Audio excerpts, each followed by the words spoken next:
اور پیار فرماتے ہیں، اور آپ کا اپنی امت کے ساتھ مہربانی محبت کا تعلق اس قدر ہے کہ اللہ رب العزت نے قرآن پاک کی آیات میں اپنے حبیب مکرم صلی اللہ علیہ وسلم کی اپنی امت سے محبت کو بار بار بیان فرمایا ہے۔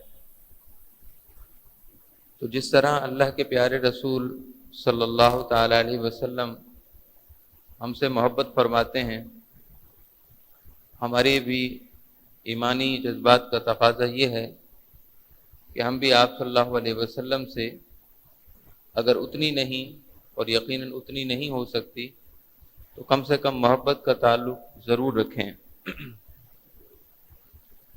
ہماری ناقص سوچ کے مطابق اس وقت جن روحانی یا جسمانی پریشانیوں میں ہم گرفتار ہیں، اس کی اصل وجہ اللہ رب العزت کی بندگی سے لا تعلقی ہے اور اللہ کے پیارے رسول صلی اللہ تعالی علیہ وسلم سے نسبت کی کمزوری ہے، اور جب تک یہ نسبتیں بحال نہیں ہوں گی، جب تک اللہ رب العزت سے بندگی کا تعلق صحیح معنوں میں استوار نہیں ہوگا اور اللہ کے پیارے رسول صلی اللہ تعالی علیہ وسلم سے امتی ہونے کی نسبت اور غلامی کی نسبت صحیح معنوں میں قائم نہیں ہوگی، صحیح معنوں میں نہیں جڑے گی، تب تک یوں ہی ہم در بدر کی ٹھوکریں کھاتے رہیں گے۔ اس لیے ہم میں سے ہر ایک کو چاہیے کہ وہ اپنے تئیں اس تعلق کو محسوس کرے۔ آپ کا اور میرا تعلق اللہ سے ہے، ہم میں سے ہر شخص کو چاہیے کہ اس تعلق کو محسوس کرنے کی کوشش کرے، اس تعلق کو اپنے دل کے اندر تصور کرنے کی کوشش کرے اور سمجھنے کی کوشش کرے۔ اللہ کے پیارے رسول صلی اللہ علیہ وسلم سے اس تعلق کو جاننے کی، سمجھنے کی، اکیلے بیٹھ کر محسوس کرنے کی کوشش کرے۔ اگر ہم نے یہ محسوس کرنے کی کوشش شروع کر دی تو انشاءاللہ کچھ ہی عرصے میں ہمیں نہ صرف یہ تعلق محسوس ہوگا بلکہ یہ یقین ہو جائے گا کہ جب ہم اپنے رب کریم کو پکارتے ہیں، یا ذل جلال والاکرام، یا اللہ، یا رحمان، یا رحیم اور دیگر مختلف اسماء حسنہ کے ساتھ، تو یقیناً وہ ہماری پکار کا جواب دیتا ہے، اور اللہ تعالیٰ کی طرف سے اجابت اور اللہ تعالیٰ کی طرف سے پکار کا جواب مسلمان کو محسوس ہوتا ہے۔ اسی طرح رسول اللہ صلی اللہ تعالی علیہ وسلم سے جب تعلق کامل ہو جائے تو پھر آپ صلی اللہ علیہ وسلم کو یاد کرنا، آپ کو پکارنا اور آپ کو استغاثہ پیش کرنا، آپ کی طرف سے جواب محسوس ہوتا ہے، آپ کی طرف سے جواب ملتا ہے، اور انسان کے دل میں، مسلمان کے دل میں یہ کیفیات ہو گزرتی ہیں اور محسوس ہوتی ہیں۔ آج کل وہ مادیت کا زمانہ ہے کہ لوگ ظاہری چیزوں کو بہت اچھی طرح سمجھتے ہیں، چونکہ ظاہر پر یقین زیادہ ہے، اور یہ بات یاد رکھنے کے قابل ہے کہ جیسے جیسے ہم مادیت کی طرف بڑھتے رہیں گے، مادیت کا مطلب ظاہری چیزیں، جیسے جیسے ہم ظاہر کی طرف بڑھتے رہیں گے، خارج الامر کی چیزوں کو ہم زیادہ توجہ میں لاتے رہیں گے، تو ویسے ویسے روحانی چیزوں پر ہمارا یقین کمزور ہوتا رہے گا، کیونکہ یہ دونوں چیزیں بالکل مد مقابل ہیں، ایک ظاہر ہے اور ایک باطن ہے۔ جو انسان ظاہر کا ہو جائے وہ باطن کا نہیں رہتا، اور جو باطن کا ہو تو پھر اس کا تعلق ظاہر سے ٹوٹ جاتا ہے۔ حقیقت ہمیشہ باطن ہوتی ہے، ظاہر حقیقت نہیں ہوتا۔ بادام جو چھلکے والا ہو، چھلکے سمیت ہو، تو ظاہر کو اگر دیکھا جائے تو وہ چھلکا ہے، وہ کسی کام کا نہیں ہے۔ جو اس کا باطن ہے، اس کی حقیقت ہے، جو اس کی اندرونی چیز ہے، گودا بادام جو کھایا جاتا ہے، وہ اصل حقیقت ہے۔ اللہ رب العزت نے جہان کی ہر چیز میں ظاہر بھی رکھا ہے اور باطن بھی رکھا ہے۔ آپ کسی بھی چیز کو اٹھا کر دیکھ لیں ظاہر صرف ظاہر ہوتا ہے، حقیقت باطن میں ہوتی ہے۔ مختلف پھل ہیں، پھلوں پر اللہ تعالی نے چھلکے کا خول رکھا ہے۔ اب وہ چھلکا بظاہر کسی کام کا نہیں ہوتا، اصل میں اس کے اندر جو پھل کا گودا ہے، پھل کی تاثیر ہے، جو حقیقی چیز کھانے اور معقولات سے تعلق ہے، وہ اصل حقیقت ہے۔ تو ظاہر سب کچھ نہیں ہوتا، ہم ظاہر کے پیچھے بھاگتے رہتے ہیں حتیٰ کہ اپنی زندگی کو ضائع کر دیتے ہیں۔ بہت سی چیزیں باطن ہیں، وہ حقیقت ہوتی ہیں۔ تو اس وقت ہم آپ کے سامنے عرض کرنا چاہتے ہیں کہ ہمارا اللہ اور اس کے رسول صلی اللہ علیہ وسلم سے ایک تعلق ہے، اور یہ سب کا سب باطن میں ہے، یہ نظر کچھ نہیں آتا، آپ اس کو آنکھوں سے نہیں دیکھ سکتے، اس تعلق کو کانوں سے سن نہیں سکتے، اس تعلق کو زبان سے چکھ نہیں سکتے، اس تعلق کو ہاتھوں سے چھو نہیں سکتے۔ یہ حواس خمسہ ظاہرہ جو حسیات ظاہریہ ہیں، یہ ان سے ماوراء کی چیز ہے۔ ان کا تعلق حواس خمسہ باطنہ سے ہے۔ یہ جو ظاہراً آنکھ ہے، اس کے علاوہ بھی ایک نگاہ ہوتی ہے، نظر ہوتی ہے۔ یہ جو نظر ہماری آنکھوں میں ہے، بصارت ہے، اس نظر کو ہم کہتے ہیں کہ یہ ظاہری بصارت ہے، اس کے علاوہ ایک باطنی بصارت بھی ہے۔ ایسے ہی کان ہیں، ظاہری آواز سنتے ہیں، اسی طرح قوت سماعت جیسے ظاہر کی ہے، ایسے ایک باطن کی بھی قوت سماعت ہے جو پوشیدہ ہے، چونکہ ہر چیز میں ظاہر بھی ہے، باطن بھی ہے۔ اللہ پاک نے قرآن پاک میں کئی جگہوں پر فرمایا کہ ایک ظاہر ہے اور ایک باطن ہے، تو ہر چیز کا ظاہر باطن ہوتا ہے۔ ہم بہت سی چیزوں کو چکھتے ہیں، ایک چکھنا ظاہری چیز کا ہے اور ایک باطنی چکھنا ہوتا ہے۔ تو جب تک باطن کو ہم محسوس نہیں کریں گے، باطن کو استعمال نہیں کریں گے، باطن کو ہم اپنا ذریعہ اور واسطہ نہیں بنائیں گے، تب تک وہ باطنی چیزیں کبھی حاصل نہیں ہو سکتی۔ آئیے رسول اللہ صلی اللہ تعالی علیہ وسلم سے اپنے تعلق کو مزید مضبوط کرنے کے لیے آپ صلی اللہ علیہ وسلم پر اللہ تعالیٰ کی اس نعمت کا ذکر کرتے ہیں کہ جس نعمت سے آپ صلی اللہ علیہ وسلم نے اپنی امت کو بہریاب فرمایا۔ آپ صلی اللہ علیہ وسلم کو جو نعمتیں اللہ تعالیٰ نے عطا فرمائیں، ان میں ایک حوض کوثر بھی ہے۔ سورہ کوثر میں اللہ پاک نے ذکر فرمایا، انا اعطینا الکوثر، اے حبیب مکرم صلی اللہ علیہ وسلم، ہم نے آپ کو کوثر عطا کی ہے۔ حدیث میں آتا ہے، یہ حدیث پاک سیدنا انس بن مالک سے روایت ہے۔ امام جلال الدین سیوطی علیہ الرحمہ نے اپنی کتاب البدور السافرہ میں اس کو ذکر کیا ہے، اور اصلاً یہ حدیث صحیح مسلم شریف میں بھی آئی ہے۔ سیدنا انس بن مالک فرماتے ہیں، ایک روز ہم بارگاہ رسالت میں حاضر تھے، اغفا رسول اللہ صلی اللہ علیہ وسلم اغفاءۃ، آپ صلی اللہ علیہ وسلم نے تھوڑی دیر کے لیے اپنا سر جھکا لیا، اور سر جھکانے کے بعد ثم رفع رأسہ، پھر آپ نے اپنا سر اقدس بلند کیا، اپنا سر اقدس اٹھا لیا، متبسماً، سبحان اللہ، حال یہ تھا کہ جب آپ نے اپنا چہرہ اقدس، اپنا سر اقدس بلند کیا تو آپ کے لبہائے مبارک پر تبسم تھا، آپ مسکرا رہے تھے، آپ کا چہرہ خوشی سے چمک رہا تھا، اور آپ کے چہرے پر خوشی کے اثرات تھے، آپ کے چہرے پر خوشی تھی، مسکراہٹ تھی، تبسم تھا۔ فقلنا ما اضحك یا رسول اللہ صلی اللہ علیہ وسلم، حضرت انس کہتے ہیں صحابہ اکرام نے اپنے محبوب اور اللہ کے محبوب سرور دو عالم صلی اللہ علیہ وسلم کو یوں اچانک مسکراتے ہوئے دیکھا تو عرض گزار ہوئے، ما اضحك یا رسول اللہ صلی اللہ علیہ وسلم، اے اللہ کے پیارے رسول صلی اللہ علیہ وسلم، آپ کیوں مسکرا رہے ہیں؟ یا رسول اللہ، آپ کو اللہ سدا مسکراتا رکھے، آپ اس طرح کیوں مسکرا رہے ہیں؟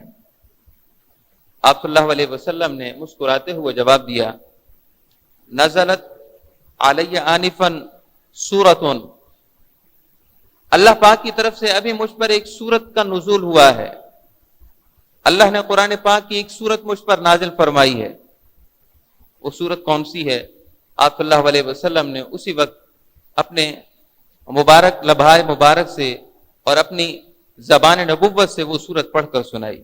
بسم اللہ الرحمن الرحیم انا اعطیناک الکوثر فصل لربک وانحر ان شانئک هو الابتر. اللہ کے نام سے شروع جو بڑا مہربان اور نہایت رحم کرنے والا ہے. انا اعطیناک الکوثر، اے پیارے حبیب صلی اللہ علیہ وسلم ہم نے آپ کو کوثر عطا کی ہے. فصل لربک وانحر، تو اپنے رب کے حضور شکرانے کے لیے حسب سابق نماز پڑھتے رہیے اور قربانی کیجیے. ان شانئک هو الابتر، جو آپ کا دشمن ہوگا وہ بے نسل ہو جائے گا، اس کی نسل منقطع ہو جائے گی، لیکن آپ کا چرچا تا قیامت رہے گا. آپ کی ذریت مبارکہ، آپ کی نسل اطہر تا قیامت آپ کی امت میں رہے گی، تاکہ آپ کی امت ان سے فیض حاصل کرتی رہے. آپ کا جو دشمن ہے ابو لہب ہے، اس کی نسل منقطع ہو جائے گی.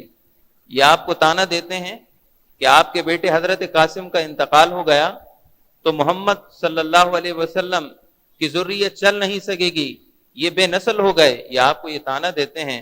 اے حبیب آپ کا رب فرماتا ہے ان شانئک هو الابتر، آپ کا دشمن ابو لہب وہ منقطع نسل ہو جائے گا، اس کے 10-12 بیٹے وہ سب بے نسل ہو جائیں گے، اس کی نسل نہیں چلے گی، لیکن آپ کی نسل تو تا قیامت چلے گی. تو آپ صلی اللہ علیہ وسلم نے یہ سورت صحابہ کو پڑھ کر سنائی اور خوشی سے مسکرا رہے تھے. پھر آپ صلی اللہ علیہ وسلم نے ارشاد فرمایا هل تدرون ما الکوثر، اے صحابہ جانتے ہو اللہ پاک نے مجھے جس کوثر کی خوشخبری دی ہے وہ کیا چیز ہے؟ هل تدرون ما الکوثر، کیا جانتے ہو کوثر کیا ہے؟ صحابہ نے عرض کی اللہ و رسولہ عالم، اللہ اور اس کا رسول بہتر جانتے ہیں، ہمیں نہیں خبر کہ یہ کوثر کیا ہے. یہ سوال اس لیے نہیں ہوتا کہ جواب طلب کیا جائے، بعض دفعہ سوال اس لیے ہوتا ہے کہ سامع سننے والے کا ادب معلوم کیا جائے، اس کا ادب کتنا ہے. آپ صلی اللہ علیہ وسلم صحابہ سے پوچھ رہے تھے کہ تمہیں معلوم ہے کوثر کیا ہے؟ آپ صلی اللہ علیہ وسلم کو بھی تو خبر تھی کہ صحابہ کو نہیں پتا. کوثر کا ذکر پہلی دفعہ سن رہے ہیں تو صحابہ کو کہاں سے خبر ہوگی؟ سوال اس لیے تھا تاکہ صحابہ کا ادب، تعظیم اور ان کی توقیر ظاہر ہو. اور صحابہ اکرام نے ادب کیا ظاہر کیا، یا رسول اللہ، اللہ اور اس کا رسول بہتر جانتے ہیں، ہمیں کچھ خبر نہیں ہے.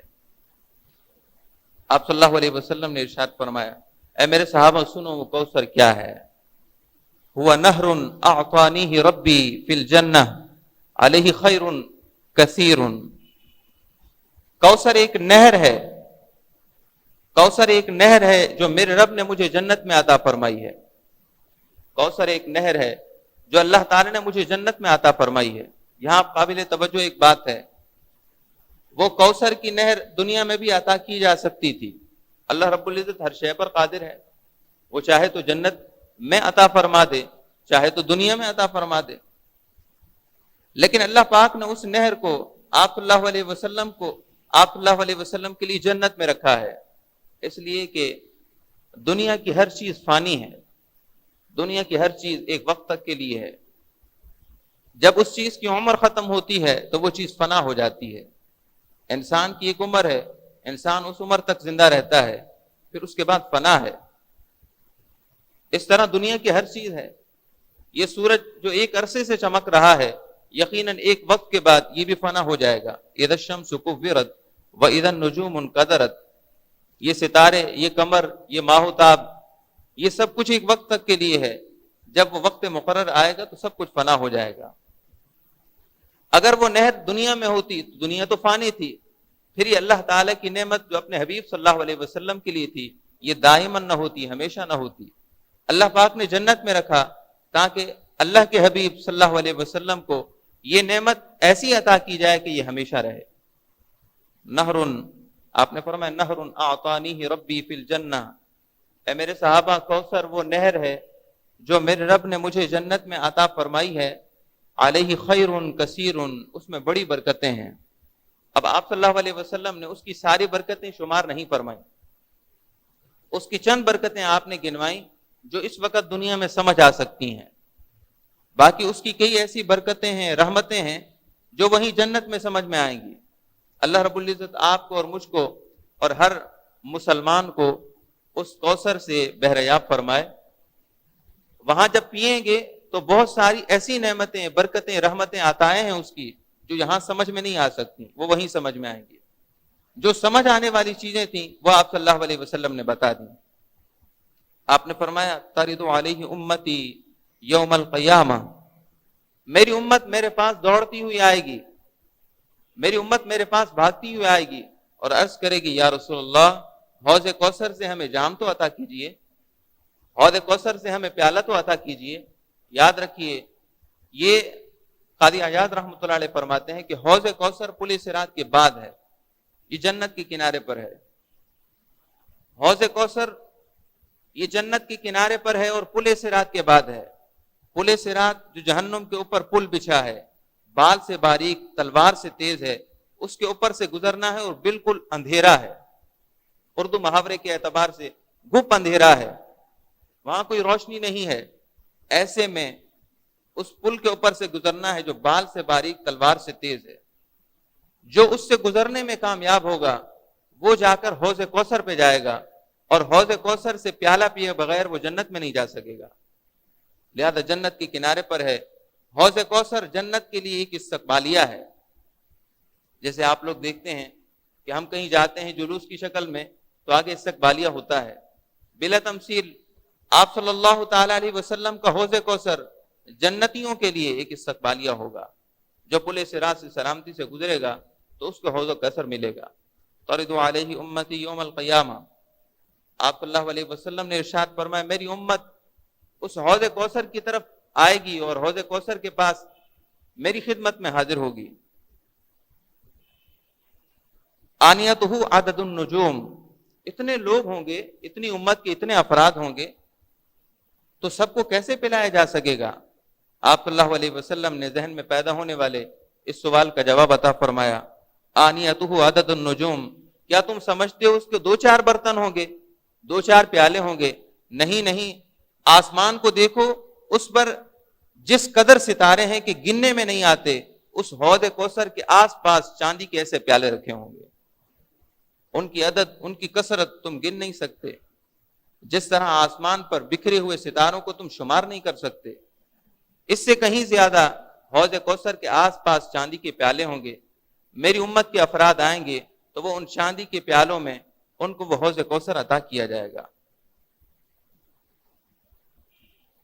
اب اس حوض کوثر کے اندر کیا تاثیر ہوگی؟ اس کی شفافیت کو، اس کے ذائقے کو اور اس کے رنگ کو، اس کی بو کو آپ صلی اللہ علیہ وسلم نے بیان فرمایا۔ والذی نفسی بیدہ ان شرابۃ ابیض من اللبن، آپ صلی اللہ علیہ وسلم نے ارشاد فرمایا جو اللہ نے مجھے حوض کوثر جنت کے کنارے پر عطا کیا ہے اور اپنی امت کو میں پلاؤں گا، وہ دودھ سے زیادہ سفید ہے۔ اور آپ نے قسم اٹھا کر ارشاد فرمایا والذی نفسی بیدہ، محمد صلی اللہ علیہ وسلم کی زبان برحق ہے، اللہ کا کلام اس پر اترتا ہے۔ اللہ اگر اپنا کلام اپنی امت، اپنے بندوں کی طرف منتقل کرنا چاہے تو اپنے حبیب کی زبان کے ذریعے منتقل فرماتا ہے۔ یہ زبان رسالت گویا اللہ تعالیٰ کی طرف سے حق کی زبان ہے۔ اگر آپ قسم نبی ارشاد فرمائیں تب بھی بات تو قبول کرنی ہے، لیکن اس لیے قسم اٹھائی تاکہ ہم اپنے دل کی گہرائیوں میں یہ بات ڈال دیں کہ یقیناً ایسا ہی ہوگا۔ اس ذات کی قسم جس کے دست قدرت میں میری جان ہے، حوض کوثر دودھ سے زیادہ سفید ہے، وَأَحْلَى مِنَ الْعَسَلِ، شہد سے زیادہ میٹھا ہے، وَأَبْرَدُ مِنَ الثَّلْجِ، اور برف سے زیادہ ٹھنڈا ہے۔ سبحان اللہ، آپ صلی اللہ علیہ وسلم نے ہر خوبی کو کس انداز میں بیان فرمایا۔ اگرچہ وہ چیز جنت کی ہے اور جنت ہی میں سمجھ میں آئے گی، لیکن دنیا کی چیزوں سے آپ نے صرف محسوس کے اعتبار سے ہمیں سمجھایا ہے۔ وہ یہ نہ سمجھے کہ ایسا ہی ہوگا۔ آپ صلی اللہ علیہ وسلم نے دنیا کی چیزوں سے مثال دے کر ہمیں سمجھایا ہے، ورنہ اس کی ٹھنڈک عجیب ہوگی، اس کی مٹھاس بھی عجیب ہوگی، اس کی سفیدی بھی عجیب ہوگی۔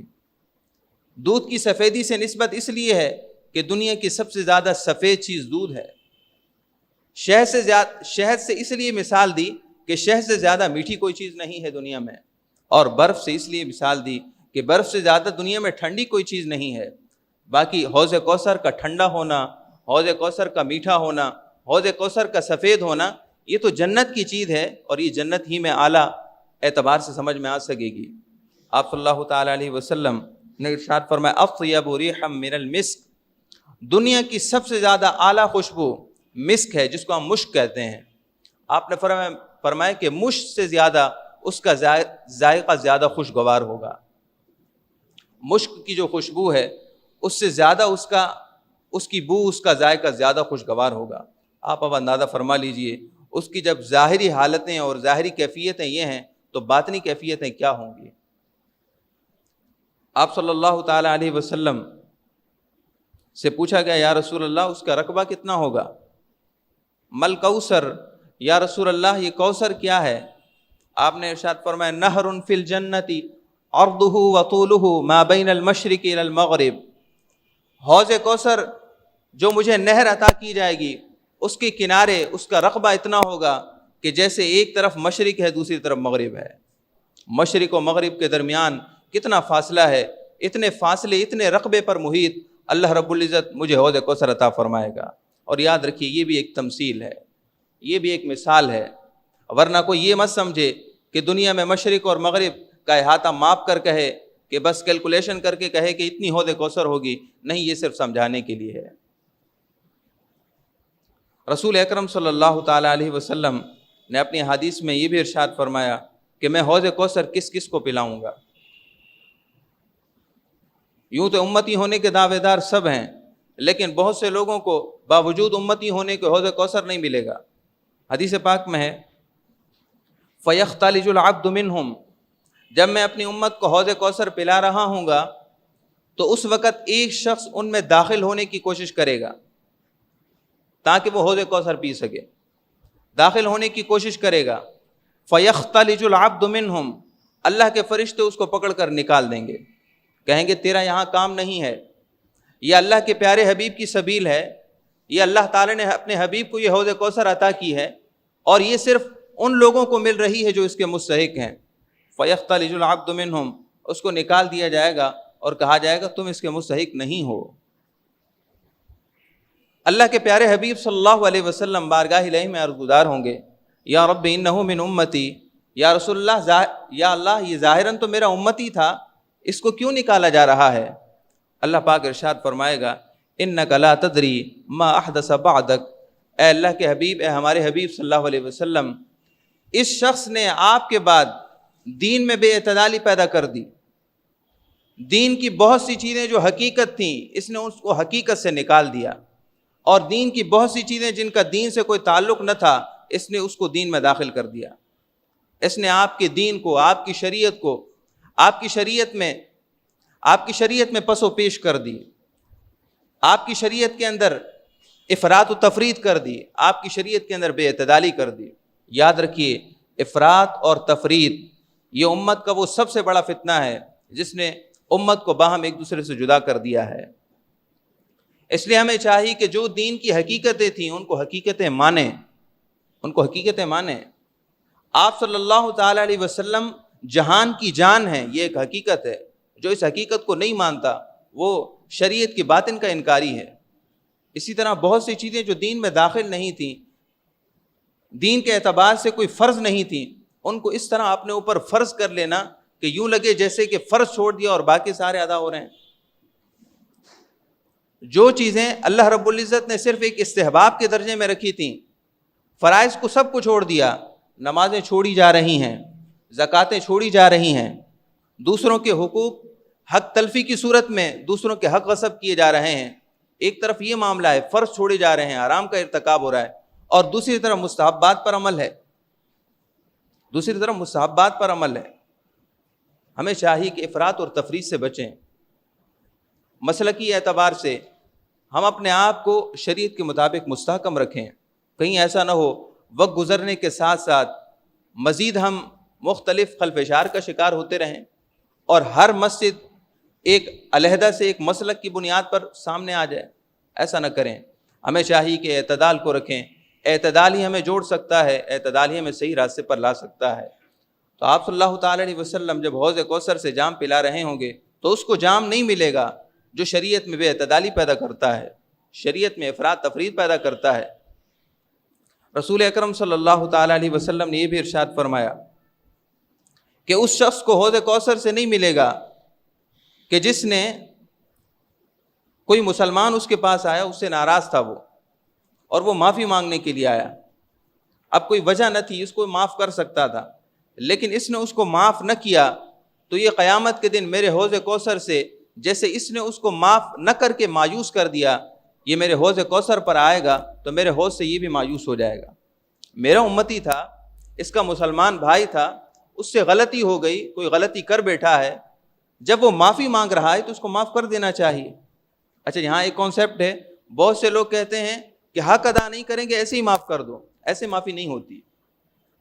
آپ نے دوسرے کے 1,00,000 روپے غصب کر دیے، پھر آپ چاہیں کہ معاف کر دے، ایسے معافی نہیں ہوتی۔ آپ 1,00,000 اس کو ادا کریں، پھر وہ معاف کرے۔ ہاں، اگر وہ ویسے ہی آپ کو معاف کرتا ہے تو یہ اس کی وسعت ظرف ہے، اللہ رب العزت کے ہاں اس کو اجر ملے گا۔ لیکن آپ کہیں کہ 1,00,000 روپیہ بھی نہ دوں، ایسے ہی معاف کر دیا جاؤں، آپ کی یہ ذمہ داری پوری نہیں ہوتی۔ دوسرے کی حق تلفیاں کر کے ہم زبانی کلامی معافی مانگ لیتے ہیں، یہ معافیاں نہیں ہوتی، یہ خالی ایک رسمی چیزیں ہیں۔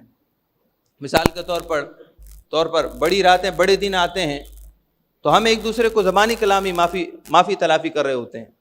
کسی کا اگر حق غصب کیا ہے تو اس کو حق ادا کرنا ہوگا، کسی کا حق غصب کیا ہے تو اس کو ادا کرنا پڑے گا۔ ایسی زبانی کلامی اگر معافیاں تلافی ہو جاتی، پھر تو سارے فرشتے ہو جائیں، پھر تو سارے اپنے آپ کو پاکیزہ بنا لیں۔ اور سال میں 2 عیدیں آتی ہیں، اس کے علاوہ شب قدر آتی ہے، اور نہ جانے کتنی بڑی چھوٹی راتیں آتی ہیں، تو انسان تو پھر اپنے آپ کو اس طرح گناہوں سے پاک کرا لے۔ ایسا نہیں ہوتا، یہ دین ہے، شریعت ہے، اور شریعت کے اصول اور ضوابط ہوتے ہیں۔ جیسے اللہ کے حق ہیں، اللہ رب العزت چاہے تو معاف فرما دے، یہ اس کی اپنی شان ہے، لیکن جو بندوں کے ایک دوسرے پر حقوق ہیں، یہ جب تک معاف نہیں ہوتے، جب تک کہ معاف نہ کرائے جائیں۔ وہ اپنے دل سے آپ کو معاف کر رہا ہے تو یہ الگ بات ہے، ورنہ آپ کو حق واپس کرنا پڑے گا۔ رسول اکرم صلی اللہ تعالیٰ علیہ وسلم نے ارشاد فرمایا، آپ صلی اللہ تعالیٰ علیہ وسلم نے ارشاد فرمایا کہ ان حوضی، بے شک میرا حوض، رسول اکرم صلی اللہ تعالیٰ علیہ وسلم ارشاد فرماتے ہیں میرے حوض میں یہ تاثیر ہے کہ جو اس میں سے پی لے گا لا یسمع ابدا، وہ کبھی پھر پیاسا نہیں ہوگا۔ جس نے اس میں سے پی لیا وہ کبھی پیاسا نہیں ہوگا، اور جو اس میں سے نہ پی سکا وہ ہمیشہ پیاسا رہے گا۔ جس نے اس میں سے پی لیا وہ ہمیشہ سیراب رہے گا، اور جو نہ پی سکا وہ ہمیشہ کے لیے پیاسا رہے گا۔ یخرج الناس یوم القیامہ اعری ما کانوا قط، یہ حدیث قابل توجہ ہے، آخری حدیث۔ آپ صلی اللہ علیہ وسلم نے ارشاد فرمایا قیامت کے دن عام لوگ اس حال میں آئیں گے، اعری ما کانوا قط، ان کے جسم پر لباس نہیں ہوگا، اور اس قدر بے لباس ہوں گے کہ اس سے پہلے اس طرح بے لباس نہ ہوئے ہوں گے۔